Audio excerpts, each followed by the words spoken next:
Net mikolo na mobanga mabe bat baolo bagenga na kisinjoka to mobima po degré biso to pesa na kisinjoka en tout cas na ora même na nzoto na malili kisinjoka pe ba nzoto malili doit sepela ouais sepela na ngo pourquoi pas ah ro sepela on de pourquoi ngapi na bala na nde bat ba pesa nga bis ya linette te ya linette te za manquement na bo so na telo na koma mourir na yo eh bien voilà go hein pour comprendre eh tika yo ganga gundeni o se i bi wala na o ganga gundeni ça veut dire ça na tout un nombre na ka sensation ah peut-être il y a liwa et puis sur la parfum rose Gaitali Pamoto ya Paola Pamoto nini wana nzoto rangi ngani nini nzoto bouger nzoto bouger na sati c'est là on a simbi pantalon na ngape pantalon fimbi boy aux alaka comédien aux alaka journaliste aux alaka attaché de presse aux alaka mutama boke yebsa biso na position na ezarani pour total la mission notre na kisinjora ndongo sala ngami c'est moi la timota kolonga na komona ngate parce que na ebi la timota na très bien tu sais héritier na kotika lozali ngate za te no sona kumisa héritier bongo batu msuba en vouloir nga non et ça va bien fait nga to ba agresser nga batu tuba ebi yango muta soutenir nga seul musicien c'est héritier Watanabe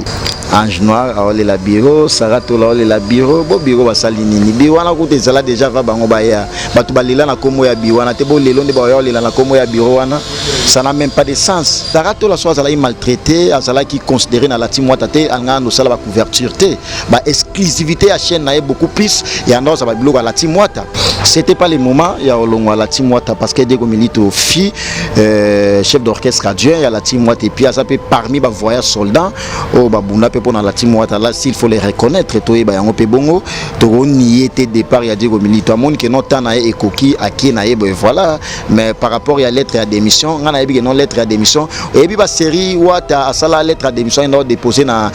maison mère ba te belé ba loba que non au côté na lettre ya demande d'emploi te comment obimi na lettre à démission et ça peut ndenge mona Diego Milito asali à côté na lettre ya demande d'emploi te abimi na lettre à démission déjà na ba même concept à la niga idéologie papa na ya pas mal de choses mais moi pour moi franchement c'était pas le moment pour que Diego Milito alonga la timota e kufate ya loga maison mère ba mise belé ba longa ba wira ba pardon ba Ferregola ba héritier Watanabe ba Cappuccino ba Bill Clinton et tant d'autres pour citer que c'est là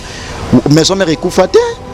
oui rasoni moga za kufite maison mère kufa et appelé mona la timota e kufa so héritier moko c'est décidé que non orchestre na nge kufa comme on nga e no kota na katso na oluki na ba criminel na oluki bo so kufi na oka ifo sana so kufi za comme on nga et tout ah nga mona na famille na Alexa mutu te bona no Alexa gai mamsumbo na nga alia na lekisa ete bona no Alexa ga bu dans pamba na sali eloko te pe sali eloko te na ndo bomaye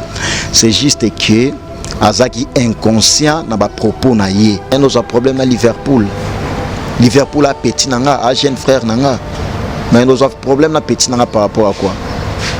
toi niveau moroté pourquoi on ngana se rabaisser pour na Liverpool non a petit nanga peut-être mon rené beta ili baku pour na komo nanga yimo ayebika ndeni na ko rectifier yango ngana ko ngana sa Liverpool mabete ngana ko men internet na sa 6 ans na kangisa mutu te na sala mutu mabete nana possibilité o sala ngote batu msuma ocha ba makele na la timwata na o la timwata ba oloba na kombe héritier biso vanda calme totala Mathieu Bonche ya orchestre pe ezaki no oyebi yango mieke nga o robeti la pe lisolo mamsunga na ebité ezapende mo mamsuna ba la timwata na yango liboso ya batu te mais na yango pe moi ava batu belé o ba ocha ba makele net Liverpool jenga atayo mo Liverpool petit nana no discuter ne pe mamba la timwata za ni journaliste aza mutute ngane na zoya na pese moi batu apoto ba yebi na l'excès émission na nga. L'art d'illuminer votre beauté. Actrice de tous les désirs, de toutes les émotions. Grâce Beauté vous invite à la découverte de soi, à l'élégance du geste qui réveille. Au jeu de la séduction qui transcende, à la quête de sa vérité. Acheter Grâce Beauté, c'est offrir à son teint un éclat qui lui ressemble. Laisser ses couleurs effacées aux femmes effacées. Ne choisir que la lumière, choisir d'entrer dans la lumière. Un concept lumineux et une rencontre de l'art et la cosmétique. Grâce Beauté Cosmétique Paris est une création lumineuse et audacieuse. Née de la rencontre entre un atelier de beauté spécialisé en cosmétiques ethniques, de l'art en hommage à la femme noire et de la femme noire à la quête de la beauté universelle. Deux univers intemporels dont l'inspiration se nourrit de la même splendeur féminine. 13. Toute l'équipe Grâce Beauté seront en votre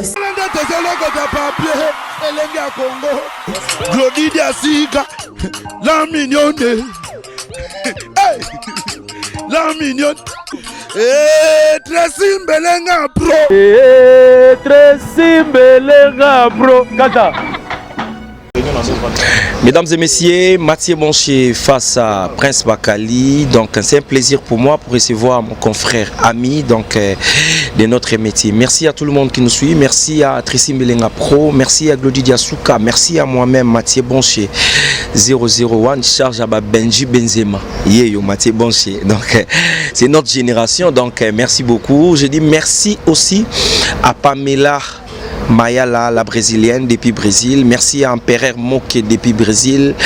Et merci aussi à tout le monde Bamesana Rotalabiso parce que moi, chez moi, il y a la qualité et pourquoi pas Moussala, sans polémique, sans problème. Je suis là pour tout le monde. Neyambaki, Liverpool, Oyo. Aloela qui moi trop, Toyo qui ba audio, Liverpool, Akolela trop, Nakombo ya la Team Wata, Nakombo ya CG. Il y a la Team Wata, Nakombo ya Prince Bakali. Mais le col est allé confrère journaliste na rotika ngote fona ya mbaye to solo là parce que Moutulo sera qui a kufina kombo na yo et ça l'a vraiment bien témoin. Doit des réponses, je suis avec lui. Prince Bakali, bonjour. Bonjour Mathieu, bonjour à fidèles internautes dans tout ya Elenga Congo. Clin d'œil spécial na Tracy Mbelenga Pro, Moutou de moi ya Kalakala et puis madame na Glody. Bah clin d'œil spécial na bango et puis merci infiniment na partenaire na sponsor officiel ya Willy Moucheni Kodamboka, le milliardaire congolais Arsène Toya, patron wana batunanga et puis champion Adol Mabele Mame, grand prêtre na Ninga La Rochelle, Hero Kazadi sko wana made in Bakali Hero Kazadi Liverpool wana made in Bakali. Made in Bakali par rapport à idéologie, par rapport que tout ce yebi bango mon champion Adol Claire Boboula Babyface parce que Claire Boboula azayanga c'est Liverpool a eza grâce nanga. Donc émission à lelo na linga un peu na expliciter certaines zones d'ombre. En tout cas excusenga boyebi ke na loba ba connerité. C'est na leki na émission na lobaka o eza juste vérité parce que dans un journaliste na sala avec toute impartialité ba question na ba réponse tanga. Merci beaucoup mais avant de commencer par rapport à l'actualité, merci à Odilon Mampouya mon vieux, Odilon Mampouya, merci à Landou Mouzinga mon Rennes, donc il y a Mère Lili Pousse, merci à vous. Donc je suis là toujours avec mon travail. Jordi Samba, les procureurs, Prince Bakali, les loyo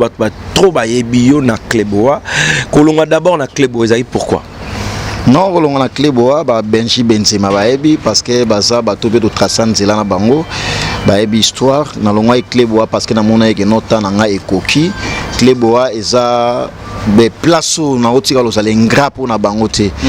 So inaza lelo mamsu Mathieu Bonchoe banga eza grâce à Kleboa wana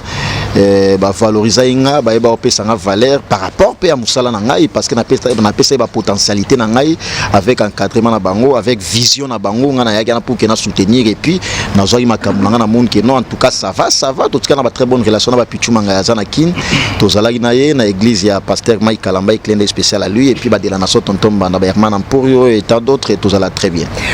Kolongwana yo Matissa oto kitsa yo na Kleboa. Kokitsange za que nous travaillé na va na parler na galérer mais du fait déjà na sali chaîne nga Binous TV où il y a plus de 6200 abonnés, ça va déjà dans un mois 6200 abonnés, ça va.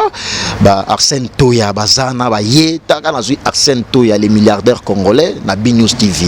Francis ma vie piada de famille, l'international les véritables familles na banana bango déjà kala. Donc ko ba non ekiti sanga c'est un peu moi dire parce que stratégie à Moussalo Petoyi biango. Toi na biso extraordinaire te me dis-moi tous en maîtrise ya musala oyo toyebi ki non sona beti bo sona kebo e osala bo ba Tracy Mbelenga ba yebi surtout Tracy Mbelenga aza mutu oya yebinga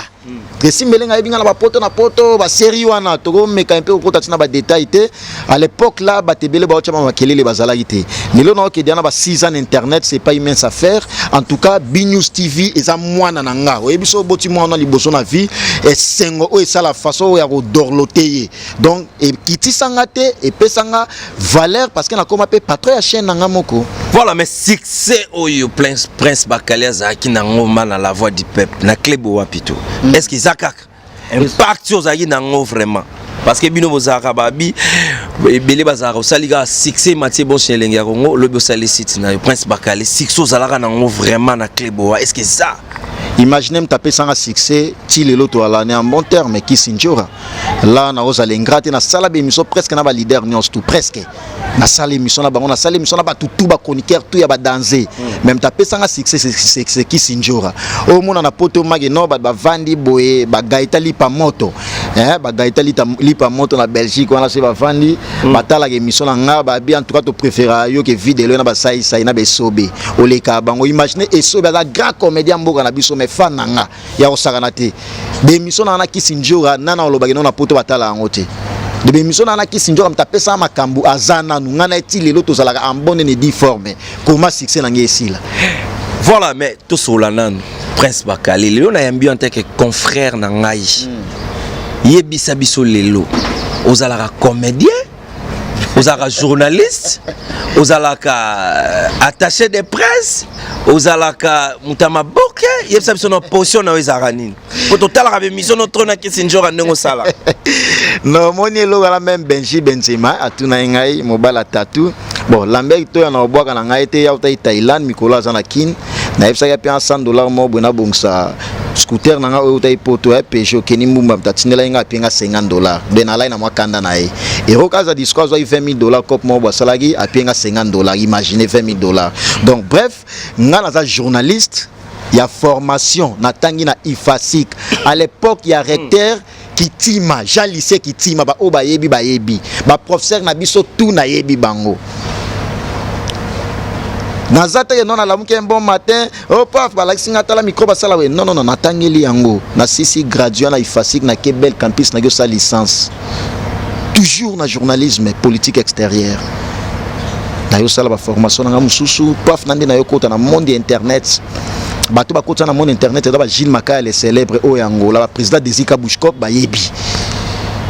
benaya musalo tant que parvenate nani na banda musala na nga évolution na yo koti sa stratégie olena ndolo ba ben sanité bato bakota la biso boya en famille bamsu aroza leser na bana ndeni journaliste olo ba koneki boye ndeto mona ba confrère na ba concert mususu na kize ba onte meza façon na ba menga façon na yela ezaki na kotsa moi gueté mo boye na ndenge ya émission et surtout ba émission na kisinjora en tout cas ba mamwe c'est pas ça wana pour nous sala yango faut artiste parce que ça art les inspirations na s'inspirera autrement sur scène en pleine émission na mi kotise logo moko boye paf et cartonné et na s'adapter na yango batu pe et accrocher ba message na yango pe ba bi Prince Bakali tika na système wana yebi combien de codes mamsu na so pour ne logo na na sala na kisinjora mamsu batu ba benga comédien et tout oui bien sûr mais ça ben sanité te eza façon mo boya ko léser batu te eza façon mo boya yebi que toi ba kisi ya batebele ko seka eza kisi tant ba hôtel na kisinjora ba seka net mikolo na mobanga mabe bat baolo bagenga na kisinjora to mobima po degré biso to pesa na kisinjora en tout cas na ora même na nzoto na malili kisinjora pe ba nzoto malili doit sepel non ouais sepel na ngo pourquoi pas ah ro sepel on de pourquoi na pe na bala na nde ba doré mayani la française ayebi na bali na nde voilà mesdames et messieurs Benji na eroka ça di bala de son mekio na Benji Benzema bala moi c'est la na mikili moi voilà merci beaucoup mon ami très très sérieux Benji Benzema merci à Tabita Mbongo depuis Paris reste madame na yo Tabita Mbongo ah madame na nazo boaka Tabita Mbongo ah Tabita Mboyo Mbongo Mbongo sera na Mbongo Tabita Mbongo Bibishe Makengo ya ni walo Motema Christian Loublé toke directement Prince Bakali qu'est-ce qui ne va pas dans la team Watt La team Wata naza attaché de presse ya la team Wata te, naza membre effectif ya la team Wata te, naza journaliste ya batu tout. Mais c'est juste question analyse au sala étant que ba journaliste ba chroniqueur toza na frontière te. S'il y a un ça ne va pas question ba tout jamais na échapper yango parce que non na sala kuna te. Non, naza journaliste ya batu tout. Tant on naza habilité, naza éligible peut-être ya opesa information mo boye pour na orchestre mo boye pourquoi pas na lobela yango. Pour na lobela mamba la team Wata do singa na sala wana te. Bosse na analyse on na sala parce que la team Wata orchestre nyos tout wana o ya Congo ba maison mère. Bah la team Wata ba BCBG ba quartier latin et tant d'autres orchestre ba Benji o ya Fabrigas Maestro on orchestre ba Benji à la kuna orchestre na Bangosco yebisanga ke so na likamba ko loba masa biso ba la kuna to sola ma mbebele so analyse au sala na ninga TV pourquoi pas na sala yango na osala yango mais na osana ba limite na ko kota tina profondeur ti nga na kata la team Wata na za simple journaliste le wa journaliste nyonso non attaché de presse parce que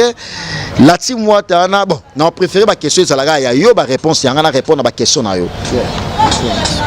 Merci beaucoup mesdames et messieurs, merci à Monique Kinkie Arota Labiso, Monique Kinkie, merci à vous, merci à Mondo Centre-Ville, Naroko Mawana Kalate Centre-Ville, na osalara boulot donc Mondo Centre-Ville. Mais les lots siko toujours accusation moko ya Liverpool azole la trône na kombo na yo. Ce qui na kufi Prince Bakal eziyebisa biso, eza vraiment nini entre yo na CG Tchali Lubenga. Bozo lukisa Liverpool na ba criminel et na ba tapé crime pour ba betaye ba kangaya za ne criminel tezani. Mathieu, grand journaliste, et ma question en tout cas, na sepela na yango na tala musano depuis aux arts professionnels, aux arts amateurs. Comment la question nous posée ngai, excusez-moi na lana batuneti ba ya Willy Musheni Kodamboka, hein? Kodamboka ya Willy Musheni batutu ba yebi Prince Bakali petit na ye. Na lana mutuloga champion adol, asa maman na patron, ba jipa mystique, ba pala mystique. Na La Rochelle mo bimba na communauté congolaise leader na bango ya la champion adol. Ala ce qu'on a ba champion Mulumbe puis na za milliardaire congolais. Imaginez ba comment na otanga pour na sentiment, na otanga ba comment na pour la grandeur. Na lana batuloga Arsène Toya. Les milliardaires congolais, soit là, ils confinement, autant na beti tourmi qui na beti AR na zongi. Non, pe car ya misa Fabrigas Moboé, Benjaïbi ou un orchestre na bango, Patrick Beckham, Arsène Toyam Torso Melanga, les milliardaires congolais, Francis Mavin pi ba histoire on lobela. Na la na ba MK Saint-Alice au Anjikoy, na la ba Clairbeau Boula Baby Fest les plus beaux de Paris. Imaginez grandeur à batona na la na bango ya ba tambongo na niveau na bango te me bazwanga ba adoptanga tant que petit na bango. Mais nous a problème na Liverpool. Liverpool a petit nanga, a jeune frère nanga. Mais nous avons problème na petit nanga par rapport à quoi? Toi niveau moroté. Pourquoi on a se rabaisser pour na Liverpool? Non. A petit nanga peut-être mon rené beta il baku pour na komo nanga. Yemo a yebiga ndeni na go rectifier yango. Ngana ko ngana sa Liverpool mabete. Ngana ko men internet na sa 6 ans na kangisa mutu na sala mutu mabete. Nana possibilité o sala ngote. Attaque na mutu soki ya ndenge ni nango na danser te na pe mutu na zwaka te mais na ko sanga ata likili moko wa ko kangela mutu akozangisa te. La team Wata eza orchestre oyo ba massa na nga ebele ba beta akuna naza muta batu tout mais cela n'empêche pas que nazala pe fréquent kuna batu msuma ocha ba makele na la team Wata na la team Wata ba oloba na kombe héritier biso vanda calme totala Mathieu Bonche, il y a un orchestre qui est non au Yébian, mais qui est au Robert, il a appelé solo Mamsuna na habité. Ils appellent des mots Mamsuna Balati Mouatana. Na ya ngoli boso ya batute mais na ya ngope moi avant batu belé au baocha makele net Liverpool jenga atayo mo Liverpool petit nana no discuter ne pia mamba la team Wata ni journaliste aza mutute ngane na zoya na pese moi batu apoto ba yebi na lexe na émission nga parce que na travailler na Cleboa et Rokaza da yebi mambo na lobela et Rokaza di mta finance imbongo abi Prince Bakali pour na oleka na émission na yo et senga ni na pese ba critère nga et Rokaza di afuti espace pour na Liverpool jenga ba Benji Benzema ba yebi yango ba bondelanga kutu lekisa na bité nana mta ba rankil te ce qu'on a lexé pour kia loba nini o te mikolo ena mpaka lingomba po wana vie nga mpaka lingomba Charline mpaka lingomba bon séjour na ninga Luanda na client spécial à lui ba massa nga ba Jires ba Arnakula ba yebi mambo na lobela mais siko ba te belé bazo traiter yo songi na ba départ belé na la team Wata Prince Bakali pire petit et ya Chari Lubenga waza CG yo ba traiter songi ozana départ ya bato belé yo ndo ozana kati ya makambo c'est songi na pic peut-être Chari Lubenga balongonga peut-être par Lingomba pour ba te belé ba ndo ba peut-être par Lingomba to balongwe la timwata ba ndo kanza na oza attaché de presse na news style wana ba te belé ba ndo kanza bongo. Mais na boyaki parce que na besoin na zala attaché de presse ya mututé na zala libre. Pourtant on a attaché de presse à mutu orchestre mo be orchestre comme na ba guerre na bango batu musu ba ko vouloir nga comme zala côté na o sala émission na bisoté yango na la langue indépendant. Ben na longue petit en Pakalingoma na komi petit Chali Rubenga. Deuxième volet question na yo batu ba longa na komo na 5 Pakalingoma ndia longa ina ba musicien ya new style wana ngam na intoxiqué bango ba longwa. Pakalingoma ebi wata plus kenga ba musicien musu na ba ebi wata plus kenga ba voyager na ye nga voyager na wata te. Pourquoi ba koma ba mise ba olonga pona komunanga komanga na kotya kisongi place au mutasala nga na sala wana te ça n'a même pas de sens, faut la maturité pour que mutabongo influencer et puis okende et ça n'a pas mauvaise campagne et ça n'a pas que l'intoxication est en marche batu bazo tamwa na komunanga pour que ba luka ba déstabiliser nga pour ba mona que non na la petit ba patron ba mona que non chaîne nga zo évoluer très bien ba le a chongo ba soutenir makamu mambe qui est bien ba mamemi linzemba ba jolili atala ba soutenir mambe qui est bien ba zo intoxiquer toujours batu na kombo nanga ngami c'est moi la timwata kolonga na kombo nanga te parce que na ebi la timwata na très bien tu sais héritier na kotika lozali ngate za te non sona kumisa héritier bongo batu msuba vouloir nga non et ça va bien fait nga to ba agresser nga batu tuba ebi yango muta soutenir nga seul musicien c'est héritier Watanabe na futi ba frère na ngai na hôpital et puis mbongo etikala ki imaginez téléphone na somba yango na mbongo héritier etikala ki muta ko saote MK Saint-Alice on dit quoi grande scène na propre bagsela ikape mon na bagsina o héritier o etikala kana na somi téléphone tara na futi ba farti ya hôpital pour na uta ipena liwa ba blessure wana ezalaki pena ya makasi la rapone non ba agresser ngana ba personne non identifiée bon histoire na to kobeta honte parce que c'est to betango et bimsa ngama ina misu pour na uta ipena na liwa ndeko na ngi héritier artiste musicien o to ça ba partenaire nga étant que chroniqueur et musicien biso to ala ba partenaire et ba musicien tout non sola en tant que journaliste chroniqueur non sola te non tant que mutumo boy au créer amo finga batu et après amo luka akoma inga na vie non ngana bongote non sola tant que partenaire et ba musicien étant chroniqueur. Voilà, merci beaucoup. Mais tant le beau partenaire à ma musicien. Aujourd'hui, Diego Milito a déposé lettre et démission pour toi en tant qu'analyseur chroniqueur. Les Salio Boni et puis ce conseil européen Sénani. C'était pas le moment, il y a la team Wata parce que Diego Milito fit chef d'orchestre adjoint, il y a la team Wata et puis ça peut parmi les voyages soldats au Babuna pour la team Wata là s'il faut les reconnaître toi ba yango pe bongo to ni était départ il y a Diego Milito amon que non tana et koki aki na yebo voilà mais par rapport à lettre à démission ngana yebi non lettre à démission et puis ba série Wata asala lettre à démission il doit déposer na maison mère ba te belé ba loba que non au côté na lettre il y a demande d'emploi te comment obimi na lettre à démission et ça peut ndenge mona Diego Milito asali à côté na lettre à demande d'emploi te abimi na lettre à démission déjà on a pas même concept à la niga idéologie papa na il y a pas mal de choses mais moi pour moi franchement c'était pas le moment pour que Diego Milito alonga la team Wata ekufate ya loga maison mère ba mise belé ba longa ba wira ba pardon ba Ferregola ba héritier Watanabe ba Cappuccino ba Bill Clinton et tant d'autres pour citer que c'est là maison mère ekufate. Oui, rasoni moka za kufite maison mère kufa et apende mona la team Wata kufa so héritier moko c'est décidé que non orchestre nange kufa mais tant qu'il y a ça ataba tout bakei et ko kufa te mais siko ba te belé bazo lela ba lobby peut-être Diego akei alse ache pesi lettre wana parce que moi si na Sarah tola peut-être na liste comme ezala quitté et puis azaki traité bien te na la team Wata et puis soki lelo azate to azolela alongwa eza bitia moi sina mta intoxiqué eza solo wana tu na tant que analyser ah voilà merci beaucoup na ganze pour comment non hier comme la bouche autorisée la team Wata na la bouche autorisée la team Wata te na répondre juste na question il a estimé confrère na ngai Mathieu et Sarah to la soir ala maltraité azala qui considéré na la team Wata te anga no sala ba couverture te ba exclusivité à chaîne na beaucoup plus et alors ça va bloquer la team Wata Sarah to la batikala et donc la Sarah to la aya la team Wata pour que à Kindega ba voyage là je n'y crois pas so Sarah to la ya pe la team Wata pour que Kindega ba voyage c'est que à salagi choix ya mabe à penser qui mabe mais tant que journaliste na ndimité que Sarato la yaki la timwata pour qu'il ando keka ba voyage. Voilà, mesdames et messieurs, donc je suis avec lui, Prince Bakali, un confrère, donc ça boulonne bien, mais les loyo batwe belo bazolinga la timwata, o balinga la timwata, bazolela trop et puis bas départ et belé dans la timwata, bazolela toujours les kamwa bureau, ange noir les bureaux, ange noir,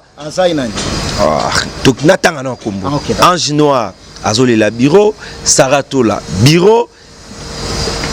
Nasenga mi balewana bureau héritier watana bezala rapenani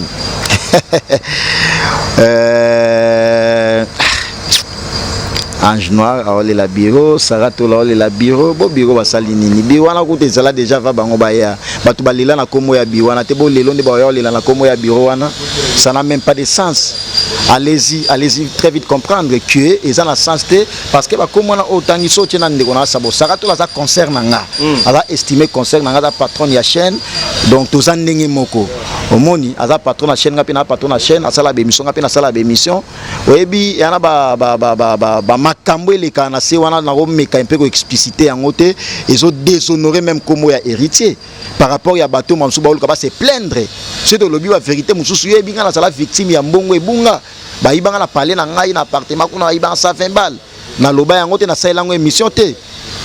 mbamsu muto ayibela mbongo wana eza muto pe anda otanga kombe héritier parce que tango yibi mutu mbongo bongo et que d'autant na komo ya héritier et ces héritiers m'taïbi on te me ba yibi no otambola na héritier ça honneur ils ont honneur. Ce que ton bureau, bazo comprendre au fur et à mesure du fait que non, bambeba ezo salamo trop. Balongolo pembeni na bangonde, il faut qu'il y ait une intoxication, une mauvaise campagne pour que le bagano biwane sa mabe. Wata déjà asa entelo, wata zumutulo wa Chali Rubenga. Wasa cadre universitaire. Atieye azala au cadre entreprise na ye. Est-ce qu'à penser que mabe, eza choix mabe. Non, ba ebi nini bazo sala toi qui se bangote. Mouton mamso zo akize bureau wana so batie na place wana okokate mamso ko sata un mois te charge à batou et puis que ba charge na même ngapé personnellement na moi 4 personnes moi 3 personnes on a travaillé na bango et puis non ça fait tâter la tête hein rôle ka pio benga champion adol boy mais journaliste na ngana moi problème boy tous ces paramètres là so za responsabilité oye ba yangote ba mam na biso nyos tout linga te to etala yango kana ndenge ya TV mambo ele kana orchestre wana c'est très compliqué orchestre nyos tout ya Congo c'est très compliqué tango le kana TV il faut yeba koloba maloba nino soloba na TV po batu ba otala biso tolo ba onteka pona ba base tolo ba onteka ki non pour que ba na yeba na moi code ya non il faut to yeba koloba ba vérité bureau ya héritier Watanabe na yeba na bureau ya presque orchestre belé nga pona ngai ya bigo mo mabete ntako saute mambo ya bigo mo mabete mambo na lo bureau kaza dia ebit ero kaza da solana Chali Rubengat asa secrétaire général ya la Timwat mais rien n'empêche ne Chali Rubengat asa secrétaire général ya la Timwat biso mo eto solana ete mo epeto beta bakati mso ezate non là c'est de la jalousie denga sona solina Chali Rubenga engela kisake no tozo tonga ezola kisake no toluka to bomsa bato omoni ba voice on a yoga une émission na yo bon maman là bas au triqué ma Liverpool pour nos amis mbabso da 50 francs nga alia yango na boma été bosco na ndobomela ye na likamwa salinga te asali ba émission na ye na jour émission o asala o abaike non Chali Rubenga so aloba so nini wana maloba na ye nga lobaki atika la otanga komona ngati na mabe. Bon, ce que yebisanga mutatangi komona ngana mabete ye monga lobine émission ki na alana ye na alana Eroka Zadi baba master to alana bango ki master ki camaraderie ki pa acheter rosa mukolo rosa leki mais rosa ki camaraderie na sala e mabete pendant tout ce temps là boga émission na ye soki alukaki a s'accaparer na kombo ya Chali ngasko na ndo soma bonga na petit frère Chali biologique na Chali to a famille biologique te beaucoup de gens ont été côté na kati na olukise na ba criminel na olukise bo so akufi na yoka ifo sana so akufi za kombo na nga etu ah na mona na famille na Alexa mutu te bona no Alexa gai mamsu mbongo na nga alia na lekisa ete bona no Alexa ga bo dali pamba na sali eloko te pe salingi eloko te na ndo bomai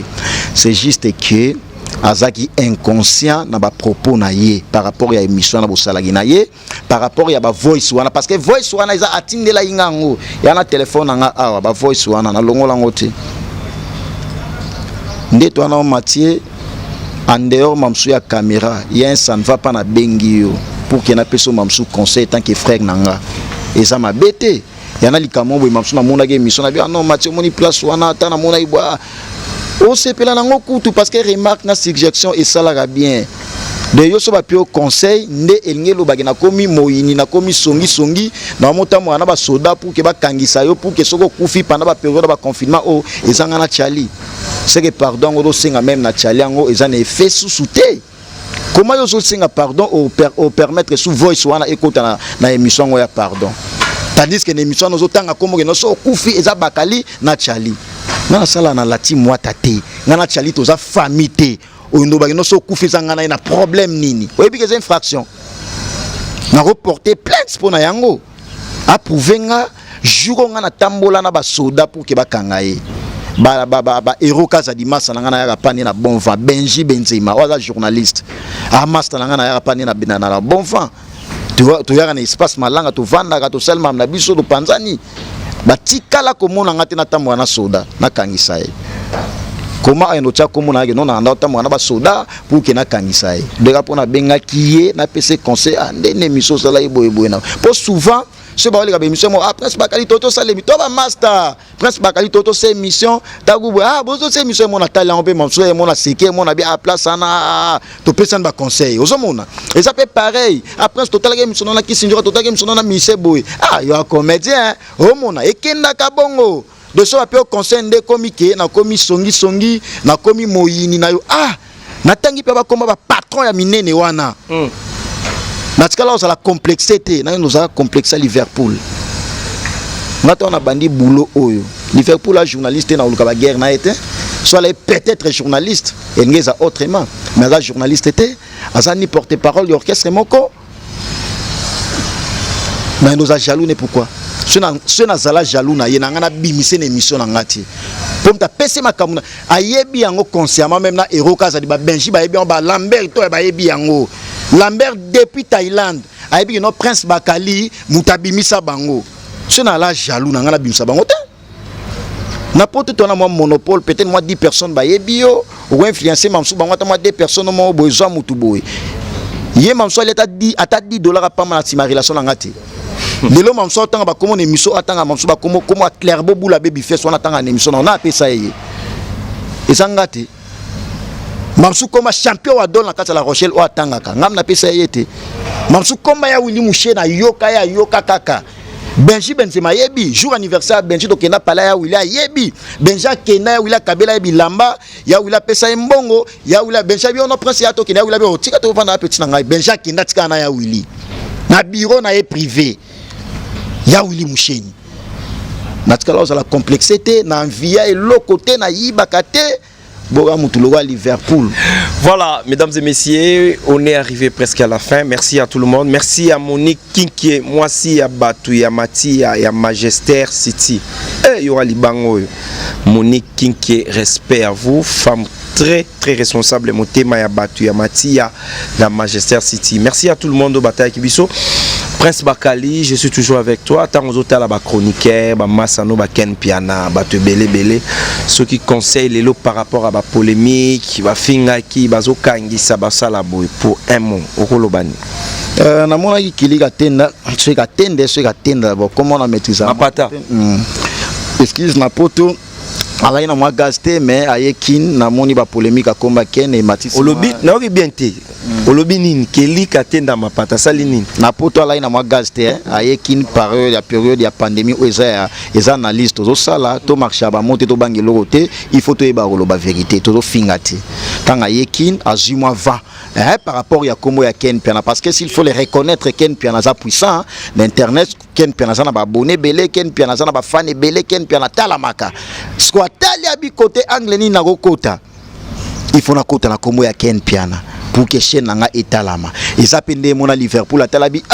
muto Piana kota na kombo na pour que na djembela et ça Prince Bakali pour taper ça makambu azalo wa père spirituel nanga tanga monde que non il faut na kota père spirituel na père spirituel nezanga batutu bayebi sozwi caméra o batondana na simebelo balusa ngotuna na se ba prince bakala zo kosate ata benji bentima ko kota ko lobake no isangam na père spirituel na e benji mtapesa makambu te ngam na pesa makambu keli azwi makambu pour la ken piana pour la kisinjo ate na mona babo sena kisinjo ezalo wanga na zo makambu pour la kisinjo wana roboma ngote eza mabete mutazo makambu kana sima ya mutu meto e ba ko loba vérité wana osomona batuloka ba Dersi papa na Enzo na France wana Dersi papa na Enzo mais c'est les Parisiens ba Arsène Toya les milliardaires congolais babi Prince Bakali Keli yango azo profiter na komba Ken Boye meko kangisa ba journaliste pour na ba musicien soko débordé puis aux mérité yango wana eza mabete jamais na koloba vie privée par exemple ya Weranson ou ya héritier ou ya vie na monstre d'amour Félix Oazé quoi yena lobela ke soute vena salon pequena do finga ferry mabe ce conseil européen wana sko mabe ce ken pia na finga ferry wana ndesko mabe mais soko zo sala critique ya œuvre ya faire étant journaliste ou chroniqueur eza mabete mais soko mokota netike oyo faire kutu yo mwasi boyo wana sko mabe wana za en dehors ya musique parce que toujours ça la chronique musicale, les chroniques politiques, les chroniques des femmes, les chroniques musicales. Alors, tout soukaka sur le plan musical, en dehors de la musique, tout débordé. Voilà. Merci beaucoup. On est arrivé à la fin. Mot de la fin pour la émission Alelo. Batwe Belé, Baotala Biso, Patricia Choum. Merci à vous. Patricia Choum. Alain Laré Belé. Est-ce que Moutou Koumissa, on l'appelle Kodamboka Arambong? Yaouli Moucheni Kodamboka. Autorisé à Benja quand on a émission à témoigner. Tout n'a jour anniversaire na azubi lamba. Seul patron o apesera bilamba na mbongo se. Et puis na mame Miline Semba ya tous pepele en béton. Et puis na mame Miline Semba ya tous pepele en béton. Yo zo rakuna. Pas ya Willy. Est-ce que mais na toutes les questions yo zo. Moni ba komo nyoso na tangi depuis to bandi na yo. Baza be inconité pa na ba komo na ba numéro na bango eza na téléphone na ba vie na to sala. Yo zo kana yo. Mais ça na zo reloko te komo. Mais na zo te moyena ndima ezate. Sponsor officiel ya chaîne nanga. Wana la ndenge na bien. C'est sola bien te pour na vie. Willy Mousseni Kodamboka. C'est la memayo. Pas ya Willy. Tokena caméra. Problème te. Merci beaucoup. C'est ça na remercier la Tressim Belenga Pro, patron ya Elenga Congo, on a plus de 170 000 abonnés et quelques. Donc on battre record aza muto ayebinga to banane mambo kala. Wa ba série na ba o ba ebitresi o na yo lekana Elenga Congo yo ebitresi Belenga. Ba série na wa mon télévision be émission yo ebi ngana ebi. La mine d'oeuvre ya pas 3 potes na poto mambo na lobela. Merci na partenaire sponsor officiel champion Adol Mabele mes père à Diogo leader ya La Rochelle na kata France wana champion Adol ala na ba champion Mulumba patron ya APS agence protect sécurité na kata La Rochelle et puis na promotion na sala ya artiste Michel Flex Kumbu Tactico Style azala chaîne YouTube na Tactico Style officiel ato bimisa nzembo sonité pourquoi sonité beaucoup na chaîne YouTube na boyoka ba mélancolique bo comprendre sens ya nzembo bo s'abonner aussi également azala kati ya label KSA ya Eric Kabasele El Samaritano le boss du Canada et puis Olicab charismatique de France wana ba patron ya label KSA bazo soutenir bazo produire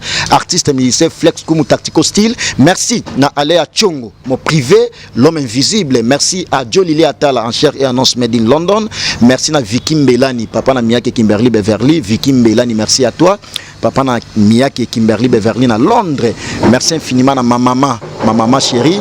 maman Emeline Nzemba ya tous pepele mbetolo bien qui va confinement mais maman toujours à ça na mwana na ye et puis anti confinement à ça très fort Mathieu je t'en supplie soki comme mi balé au moins ça ngai o elenga Congo au moins comme oyo comme oyo soki obwaki même une fois ou deux fois aux yeux et l'autre côté benga Liverpool a finga nga mesane ko finga na be émission na yo Arsène Toya les multimilliardaires Arsène Toya les multimilliardaires ala na ba Francis Mavi na ba Francis Mavi puis bino tout na sentir bino donc mais toujours il a affaire à code Kodamboka oyo lobi wana c'est la nema ya Willy Moucheni Kodamboka wana ti confinement fona sentir na moni Benji ake parler à Willy Moucheni ça c'est nga permission ça benga même via kotika bata ko mesana via Benji. Voilà, merci beaucoup ya Dani Den de Real de Madrid mon vieux landu muzinga mukonzeren mais poto si ça to sekaka moi mke bato tout ba traiter ko comédien mangobo na o sala na kisinjora bato msuko ba ta sana esko zotanga ba message ita mu garçon zengi o biloko asala oko yebisa bango Brenda Kayembela magma na ndenge ya Suède wana la suédoise Brenda petite na ngai ya makasi Brenda Kayembela merci beaucoup et bi biso ki sinjoka to pesa na gala falaise la ta Brenda na kata bi magizengi yo ke pesa ki sinjoka bi o bosko mambwele kana sana yo yebi nyoso o lukaka be lo baga nyoso teza mama beste ki sinjoka mwasika na mobali ma muni le kana si kasi omoni ozela en position yo pe asongi yo na njora na besoin ba vérité na ngana ki sinjoka boso epita ina niveau bisu ezala nango petit dori mayana silika ki me ayebi ke sala nango pe position auto sala ki sinjoka pe singa position na deux position o alingaka o azwela pe semi to lakisa ba position na nyoso bolobela yango c'est pelisa nango yo ya ko saka na te bien ko be mangobo bele système na ndenge tele maïta to pesa na yebizo wana nini vrai ou faux voilà question suka aux arabena porte-parole ya wata mais osala la hypocrisie naza collabo ya ba musicien tout ngana tuni wana te vrai ou faux ozwa na hypocrisie lokola Benji Benzema na makamuna que ça Fabregas yo vrai ou faux l'héritier à wata mais nous a porte-parole faux. Merci beaucoup mesdames et messieurs. On se retrouve la semaine prochaine. Merci à tout le monde. Merci à mon ami Benji Benzema en assistance. Merci aussi à... Moi, c'est n'importe quoi. Voilà, merci beaucoup. Merci à tout le monde. On se retrouve la semaine prochaine. Merci à Patricia Chungou. Merci à mon ami Héros Liverpool dans tout ça la boulot bien. Merci aussi à Fabregas Maestro. Na moni pena ba musicien, tu es vraiment talentueux monsieur Belé et respect na ba patron tout ba respecta kabiso ba journaliste. Ya Willy Mouché Nicolas Mboka. Na ozela. Merci.